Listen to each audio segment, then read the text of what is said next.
कौन से वाला? कुछ नहीं मिली रात कोई बात नहीं, तो कल का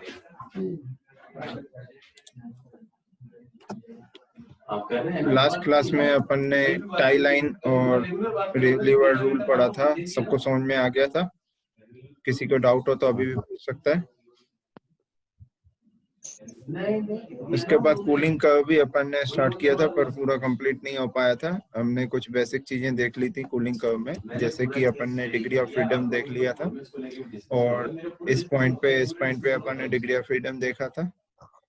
इसकी बात की थी प्योर ए की और प्योर बी की बात की थी। प्योर ए क्या होगा, अगर ये आपका copper nickel binary phase diagram है, तो यहाँ पे कॉपर आपका आता है 0%, यहाँ पे कॉपर होता है 100%। तो इस डायग्राम के हिसाब से बी का वेट परसेंट ऐसे बता रहा है, तो 0 से 2, तो कॉपर आपका क्या हो जाएगा, बी आपका कॉपर हो जाएगा, ए आपका क्या हो जाएगा, निकल हो जाएगा। तो ये प्योर निकल का कूलिंग कर्व है, ये प्योर कॉपर का कूलिंग कर्व है, और ये इनके अलॉयज अलग अलग पॉइंट पे अलॉयज का कूलिंग कर्व है। तो कूलिंग कर्व स्टार्ट करते हैं कैसे अपन ने बनाया था, ये भी अपन देख लेते हैं। For any alloy 1 2 3 etc. temperature drops till the liquidus line L1 L2 H3. However, in this case, the solidification proceeds over the range of the temperature is F equal to 1. मतलब इन पॉइंट्स पे आपको क्या मिलेगा, degree of freedom क्या मिलेगा, 1। Degree of freedom क्या मिलेगा, 1। मतलब आपका यहाँ पे ये जो अगर इस पॉइंट को डिफाइन करना है, ये पॉइंट आपके मतलब कांस्टेंट पॉइंट नहीं रहेंगे। इसको डिफाइन करने के लिए, यहाँ से लेकर यहाँ तक डिफाइन करने के लिए, ये पॉइंट पे अलग होगा, ये पॉइंट पे अलग होगा। प्रॉपर्टीज हर L1 से S1 आपकी प्रॉपर्टीज अलग होंगी, L2 से S2 आपकी प्रॉपर्टीज अलग होंगी। जैसे इसकी बात कर रहे थे, एक पर्टिकुलर पॉइंट था, ये डिफाइंड पॉइंट है। यहाँ पे भाई ये पॉइंट आपका डिफाइंड है पूरी तरह से कि मैं मेल्टिंग पॉइंट इसका इतना ही होगा। मतलब किसका मेल्टिंग पॉइंट की बात कर रहा हूँ, ए के मेल्टिंग पॉइंट, ए का मेल्टिंग पॉइंट मतलब निकल का मेल्टिंग पॉइंट इतना ही होगा, इसको अपन चेंज नहीं कर सकते, इसलिए डिग्री ऑफ फ्रीडम इसकी 0। मतलब इनका जो मेल्टिंग पॉइंट है L1 LOS का मेल्टिंग पॉइंट है, वो एक वेरिएबल इंडिपेंडेंट वेरिएबल पे डिपेंड करता है, इसीलिए इसकी डिग्री ऑफ फ्रीडम है 1। ठीक है, डिग्री ऑफ फ्रीडम इन अलग अलग पॉइंट्स की डिग्री किस पे डिपेंड करेगी, कोई बता सकता है? किस पैरामीटर पे, किस वेरिएबल पे डिपेंड करेगा इनका मेल्टिंग पॉइंट?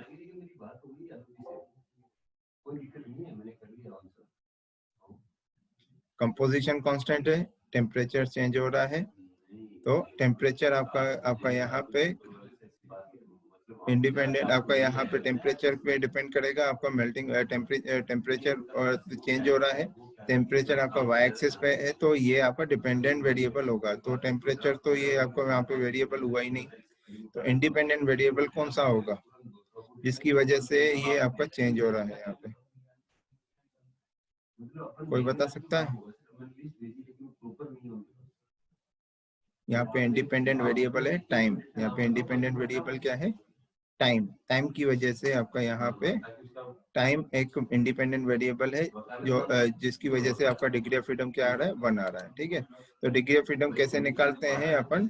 सबसे पहले फेज पता करना है, कितने फेजेस हैं, और उसके बाद अपन क्या पता करेंगे, कितने नंबर ऑफ कंपोनेंट है, और बस उसी से ही अपन को पता चले। अब देखिए यहाँ पे L1 L2 L3 और S1 S2 S3 जो के यहाँ पे बीच में आपका यहाँ पे इस पोर्शन में कितने नंबर ऑफ कंपोनेंट है, 2। कौन से निकल एंड कॉपर, तो कंपोनेंट हो गए 2, सी की वैल्यू हो गई 2, और फेजेस कितने हैं, लिक्विड प्लस सॉलिड, 2 फेजेस हैं यहाँ पे, तो पी की वैल्यू भी आपका 2 हो गई। तो P plus F is equal to C plus 1 put करेंगे तो आपको एफ की वैल्यू क्या आएगी, 1 मिलेगी। ठीक है समझ में? अब कूलिंग कर्व की तरफ चलते हैं। सबसे पहले अपन प्योर मेटल की कूलिंग कर्व देखेंगे, मतलब ए पे कूलिंग कर्व देखेंगे और बी पे देखेंगे। कूलिंग कर्व के लिए अपन कूलिंग कर्व कैसे बनाते हैं? कूलिंग कर्व के लिए अपन क्या करते हैं, वर्टिकली डाउनवर्ड अपन चलते हैं, वर्टिकली डाउनवर्ड चलते हैं और कूल करते हैं। ठीक है, तो देखिए यहाँ पे अगर मैं इस पॉइंट पे हूँ तो लिक्विड है, किसका लिक्विड है, ए मतलब निकल।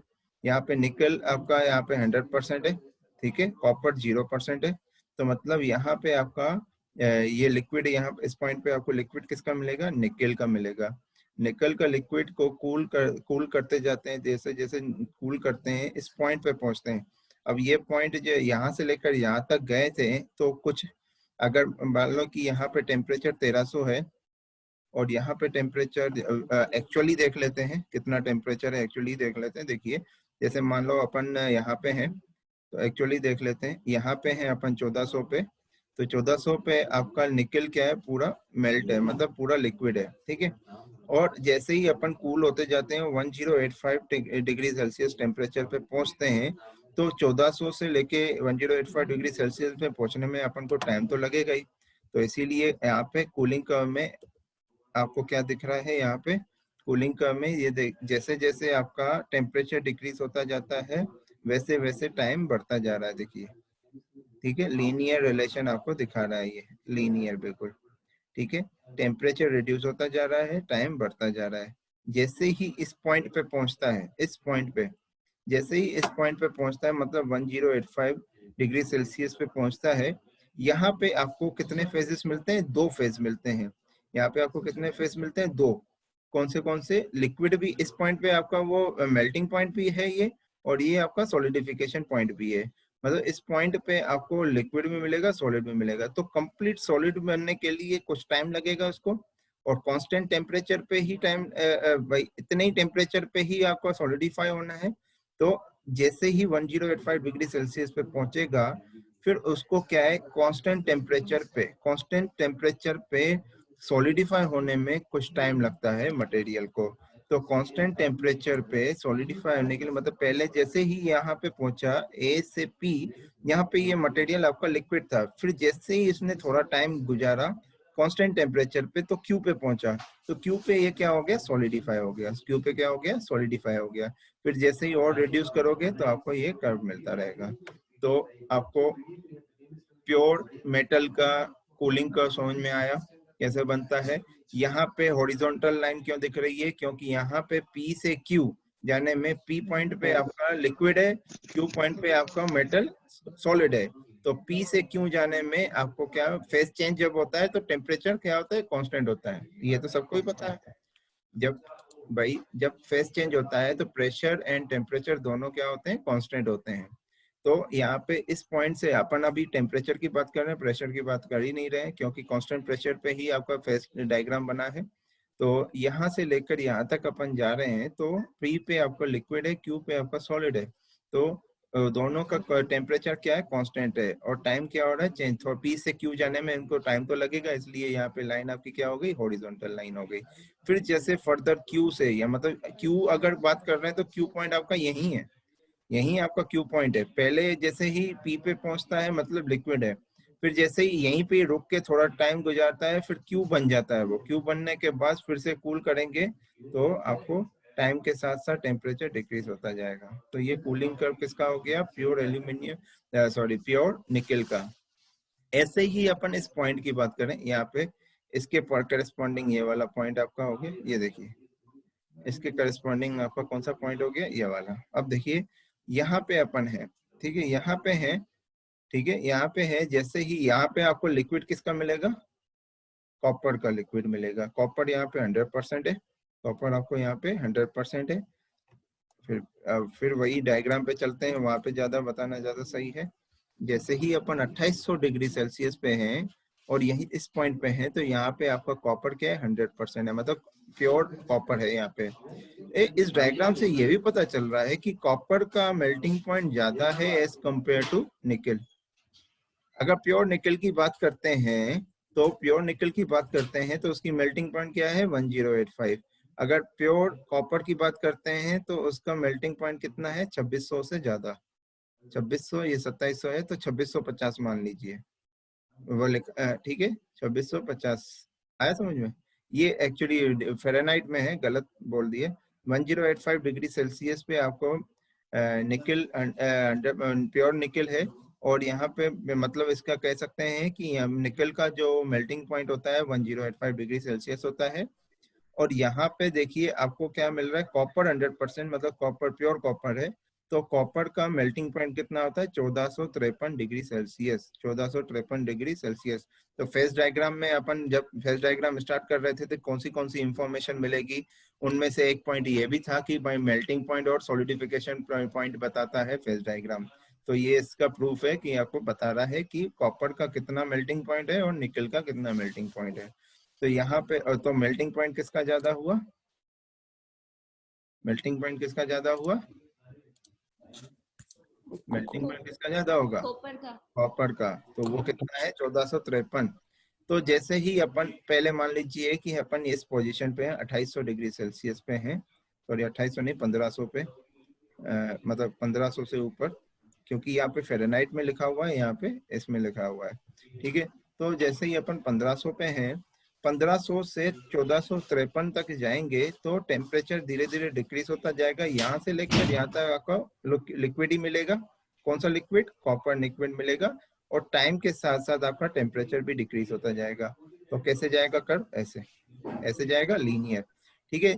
फिर जैसे ही ये यहाँ पे पहुंचा तो इस पॉइंट पे आपको क्या मिलेगा, लिक्विड भी मिलेगा, इस पॉइंट पे आपको सॉलिड भी मिलेगा। तो एक पॉइंट आपका हो गया कौन सा, तो मान लीजिए वही पी पॉइंट पे आपको क्या मिलेगा, कॉपर का लिक्विड मिलेगा, और क्यू पॉइंट पे कॉपर का सॉलिड मिलेगा, और दोनों का टेम्परेचर क्या होगा, कांस्टेंट होगा।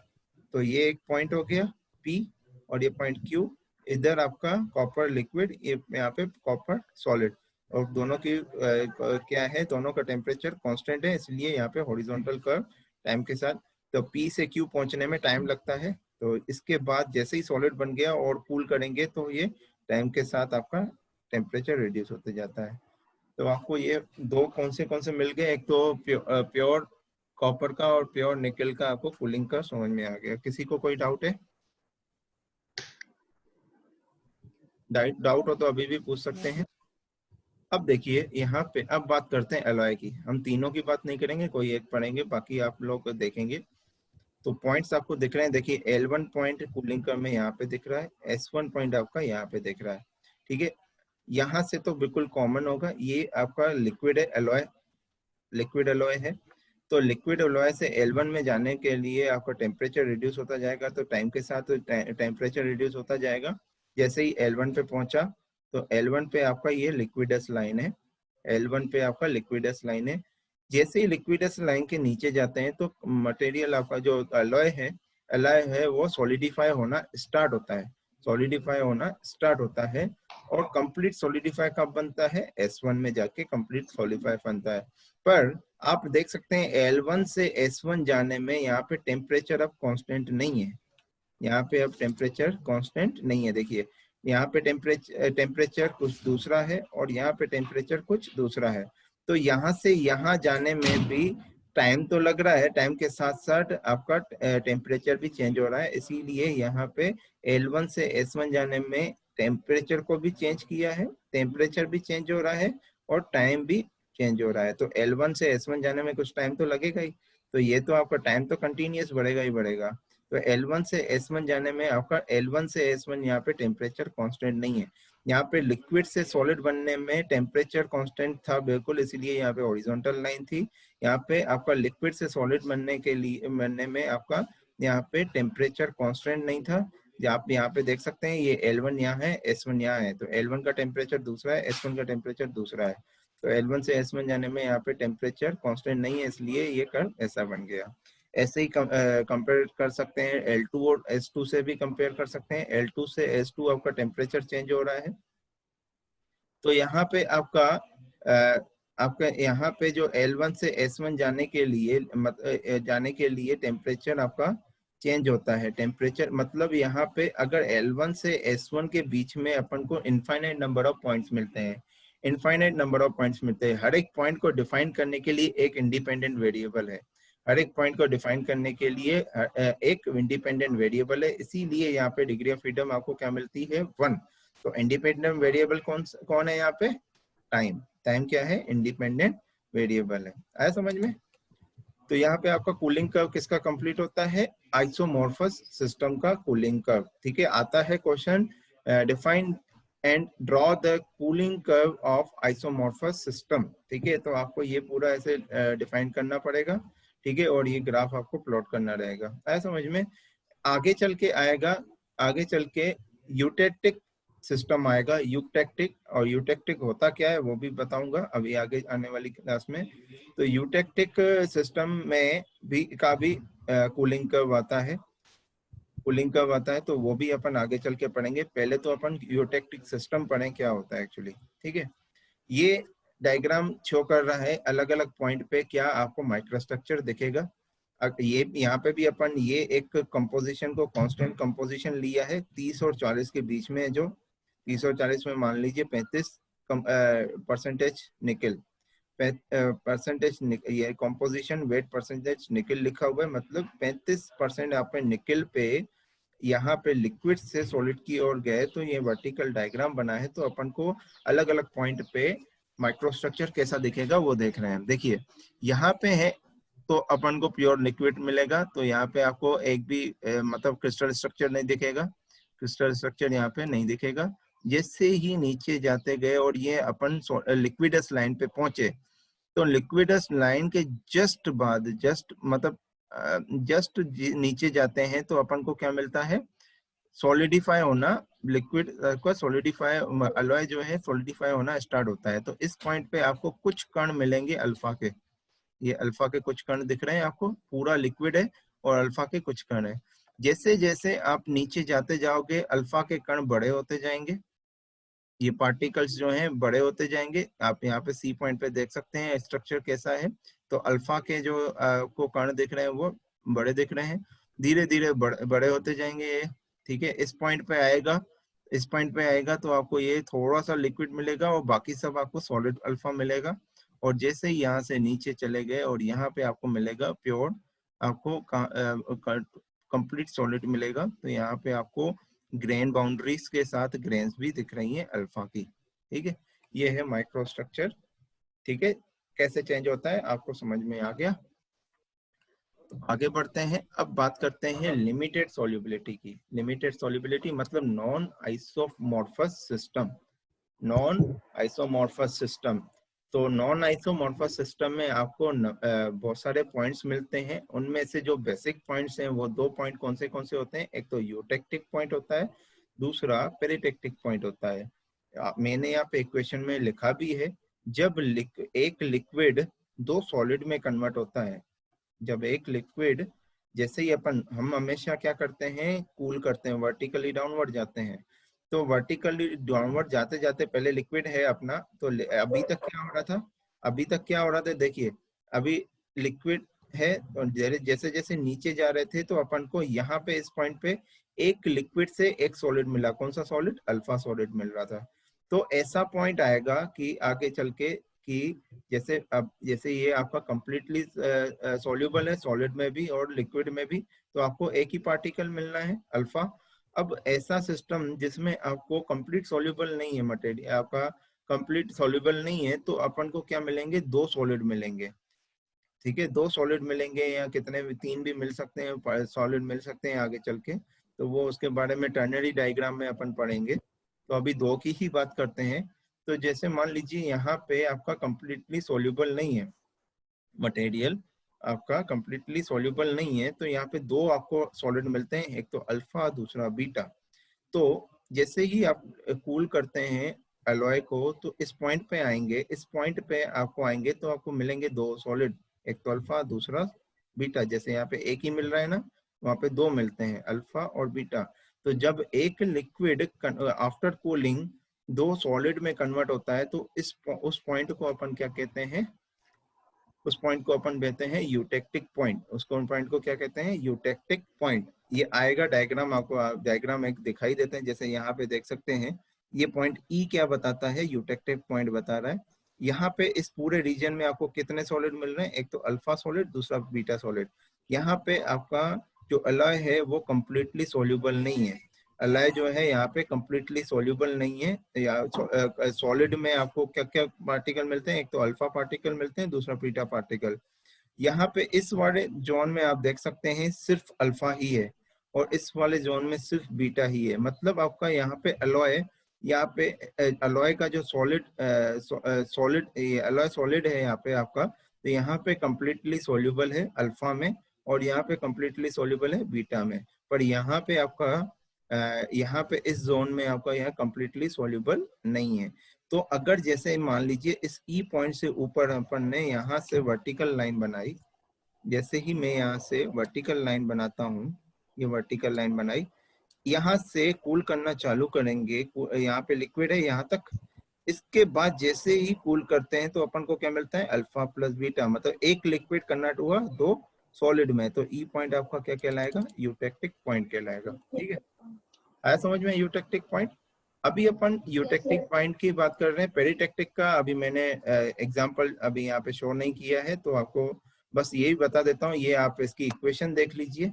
मतलब जब एक लिक्विड और एक सॉलिड वन, ठीक है, एक मतलब आप इसको कह सकते हैं liquid plus alpha converted into beta. अगर एक लिक्विड और एक सॉलिड का कॉम्बिनेशन कन्वर्ट होता है किसमें, दूसरे सॉलिड में कन्वर्ट होता है, मतलब आपका सॉलिड पार्टिकल है अल्फा और लिक्विड है आपका एल, ठीक है, लिक्विड और अल्फा कन्वर्ट हो जाए दूसरे पार्टिकल में, बीटा पार्टिकल में कन्वर्ट हो जाए, तो उस वाले पॉइंट को अपन क्या कहते हैं, पेरिटेक्टिक पॉइंट कहते हैं। ये आता है डेफिनेशन, टोटल 5-6 डेफिनेशन है, ऐसे ऐसे 5-6 पॉइंट आपको मिलेंगे, eutectic point, peritectic point, eutectoid, peritectoid, ऐसे बहुत सारे हैं आपके। तो वो सब मैं डिस्कस करूंगा, एक टेबुलर फॉर्म में आपको मैं दे दूंगा, यहाँ पे पीपीटी में शो करूंगा। तो वो सब की डेफिनेशन आती है, किसी की भी डेफिनेशन आ सकती है। बोल सकते हैं कि define the peritectic point, define the peritectoid point, ठीक है, तो कुछ भी आ सकता है। तो सबका आपको सभी चीजों का दिमाग में होना चाहिए, ठीक है ना। वो कैसे समझेंगे, डायग्राम से। डायग्राम से हमेशा आपको कभी भी इस चीज को याद नहीं करनी है।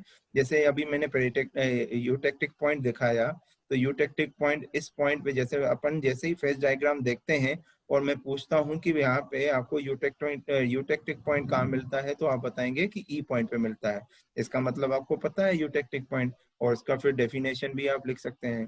तो ऐसे जो पॉइंट्स हैं, ये जो अलग अलग पॉइंट्स हैं, वो फेज डायग्राम में देख के आप अपने दिमाग में डाल सकते हैं, तभी आप डेफिनेशन लिख सकते हैं। याद करके या फिर आप रट के इनकी डेफिनेशन नहीं लिख सकते हैं, कंफ्यूजन होती है, ठीक है। सर तो पेरिटेक्टिक पॉइंट दिखाना सर डायग्राम में। मैंने बोला ना, ये आगे आने वाली क्लासेस में दिखाऊंगा, उसका एग्जांपल अभी मैंने यहाँ पे दिखाया नहीं है, अभी नहीं दिखाया है, आगे आगे पढ़ाएंगे। अभी अभी आपको सबसे पहले तो लिमिटेड सॉल्युबिलिटी का के बारे में बताना है, उसके बाद में यूटेक्टिक फेज डायग्राम आपको बताने वाला हूँ, तो आगे चल के पेरिटेक्टिक फेज डायग्राम भी आएगा, ठीक है ना, ऐसा समझ, तो उसमें आपको दिखा दूंगा। आपको आयरन कार्बन डायग्राम में आप देख सकते हैं पेरिटेक्टिक पॉइंट वैसे भी, ठीक है। तो आयरन कार्बन आप ऐसा कीजिए, कई लोग जो भी आप लोग हैं, सभी लोग नेट पे आपको आयरन कार्बन डायग्राम मिल जाएगा, तो आप ऐसा पॉइंट सिलेक्ट कर लेना, पता कर लेना, देख लेना, थोड़ा सा आप भी थोड़ी मेहनत कीजिए, तो आपको पता है कि भाई एक लिक्विड और एक सॉलिड कन्वर्ट होगा, दूसरे सॉलिड में कन्वर्ट होगा, तो आपको आयरन, आप आपके लिए मान लीजिए असाइनमेंट ही मान लीजिए, या फिर आप होमवर्क मान लीजिए, जिसको करना है करे, कोई बाउंडेशन नहीं है। तो आप खुद से पता करें कि भाई आपको ये peritectic point iron carbon diagram में कहाँ मिलेगा, ठीक है। तो बस दिमाग में ये होना चाहिए, एक लिक्विड और एक सॉलिड कन्वर्ट हो दूसरे सॉलिड में, तो वो पॉइंट आपका क्या होगा, पेरिटेक्टिक पॉइंट होगा, ठीक है। आफ्टर कूलिंग, कूलिंग ही करनी है, अपन हीटिंग नहीं करते हैं, कूलिंग ही करके ही अपन सबके हर एक पॉइंट पे माइक्रोस्ट्रक्चर पता करते हैं, ठीक है ना। क्यों ऐसा होता है, क्योंकि जब हीट ट्रीटमेंट अपन करते हैं, तो हीट ट्रीटमेंट करने के बाद कूलिंग करते हैं अपन, वो कूलिंग अलग अलग तरह की कूलिंग होती है, या तो आपको कूलिंग आपका वाटर कूलिंग होती है, या फिर एयर कूलिंग होती है, या फिर फर्नेस कूलिंग होती है, ठीक है। तो अलग अलग कूलिंग होती है, तो कूल आफ्टर कूलिंग ही अपन माइक्रोस्ट्रक्चर को देखते हैं, ठीक है ना। तो यहाँ तक आया समझ में। तो फेज डायग्राम, लिमिटेड सॉल्युबिलिटी आपको समझ में है, वैसे तो आ गया होगा, फिर भी मैं इसको पढ़ लेता हूँ। लिमिटेड सॉल्युबिलिटी, वो सॉल्युबिलिटी का मतलब क्या है कि आपका ऐसे फेज डायग्राम ऐसे वाला है जिसके फेज डायग्राम आप देखेंगे, वहां पे आपको लिक्विड या फिर सॉलिड में, आपको कंप्लीट सॉल्युबिलिटी नहीं मिलेगी। ठीक है, लिक्विड में तो कंप्लीट सॉल्युबिलिटी मिलेगी, पर सॉलिड में कंप्लीट सॉल्युबिलिटी नहीं मिलती है। उस ऐसे फेज डायग्राम को अपन लिमिटेड सॉल्युबिलिटी कहते हैं। ठीक है, limited solubility. Not all metals are completely soluble in each other, just like copper and nickel. ठीक है, distinction can be made between two types of solid solution with limited solubility। तो basic कौन से होते हैं? एक तो यूटेक्टिक, दूसरा पेरिटेक्टिक होते हैं। ठीक है, when the melting point of two metals are comparable, a eutectic system form, while a peritectic result when the melting points are significantly different। तो मेल्टिंग पॉइंट अगर एक ही, देखिए यहाँ पे एक ही पॉइंट पे आपको मेल्टिंग पॉइंट, देखिए ये क्या बोला है कि यहाँ पे मेल्टिंग पॉइंट कंपेरेबल है। यूटेक्टिक पॉइंट पे आपका मेल्टिंग पॉइंट आपका कंपेरेबल है, किसका? अल्फा का और बीटा का, दोनों का। पर पेरिटेक्टिक पॉइंट ऐसा पॉइंट है जहाँ पे आपके मेल्टिंग पॉइंट भी डिफरेंट हो सकते हैं। ठीक है, तो वो तो आप नेक्स्ट आगे आने वाली क्लासेस में अपन पेरिटेक्टिक पॉइंट भी दिखाएंगे, तो उसमें आप देख सकेंगे कि दोनों का मेल्टिंग पॉइंट अलग अलग है। ठीक है, आया समझ में? वो आगे और अच्छे से समझ में आ जाएगा। अभी आप बस इसको इन पॉइंट्स को दिमाग में रखें, आगे चल के वो डायग्राम भी दिखाएंगे तो आपको समझ में आ जाएगा। ठीक है, तो अटेंडेंस लगा लीजिए सभी लोग।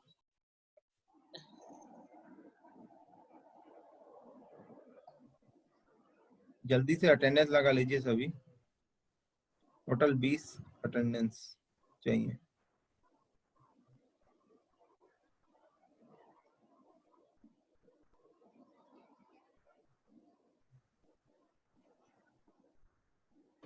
दो लोगों ने अभी अटेंडेंस नहीं दी है,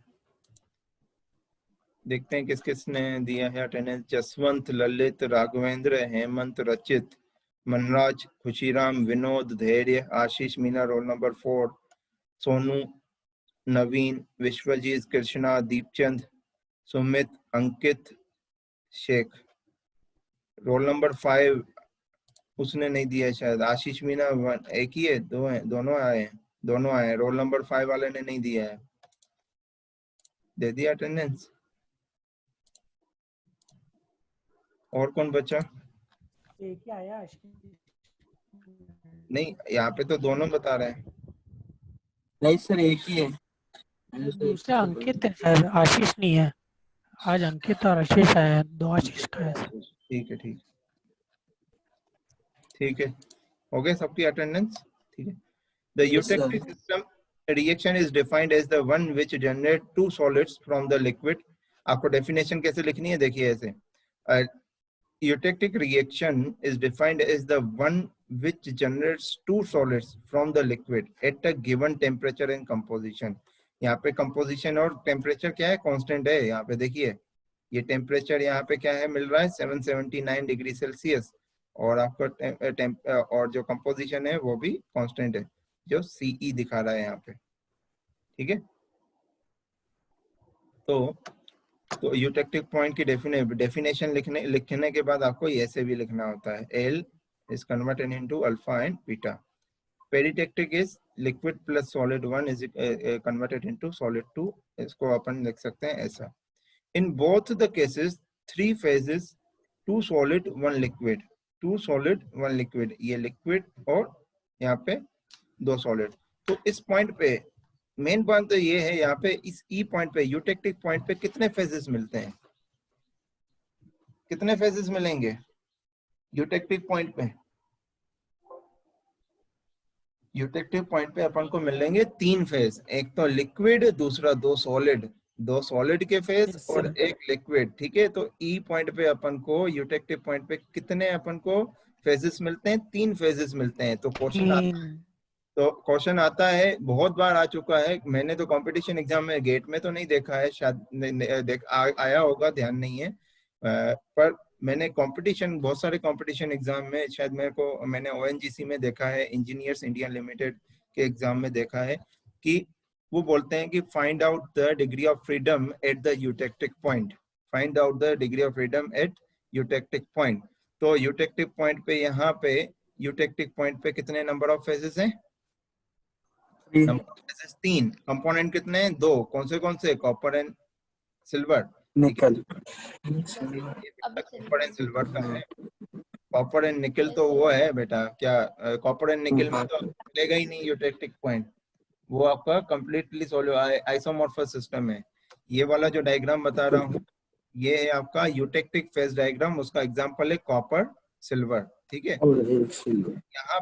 यहाँ पे आपको 2 कंपोनेंट 3 फेजेस, तो डिग्री ऑफ फ्रीडम निकालिए कितना आता है।